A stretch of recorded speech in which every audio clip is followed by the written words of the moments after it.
மசாலா இருந்தா போதும், நம்ம சமையல டக்குன்னு முடிச்சிடலாம். முதல்ல கருவேப்பிலை பொடி, 1 ஸ்பூன் நல்லெண்ணெயில 4 காஞ்ச மிளகா, 1 ஸ்பூன் உளுத்தம்பருப்பு, 1 ஸ்பூன் மிளகு, 1 ஸ்பூன் ஜீரகம், சின்ன நெல்லிக்காய் சைஸ் அளவுக்கு புளி, 4 பல்லு பூண்டு, தேங்காய் கொஞ்சமா சேர்த்து பொன்னிறமா வறுத்து எடுத்து வச்சுக்கணும்.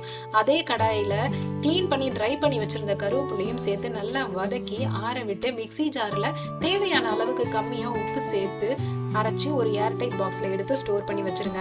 அதுக்கப்புறமா ஆனியன் டொமேட்டோ மசாலாவுக்கு 5 வெங்காயத்தை பொடியா நறுக்கி எண்ணெயில நல்லா சுருள வதக்கிக்கணும். அதோட 2 ஸ்பூன் இஞ்சி பூண்டு பேஸ்டையும் சேர்த்து பச்சை வாசனை போற அளவுக்கு நல்லா வதக்கி எடுத்துக்கணும். கொஞ்சமா உப்பு, மஞ்சத்தூள், மிளகாய்த்தூள் இதையும் சேர்த்து சுருள வதக்கிக்கணும்.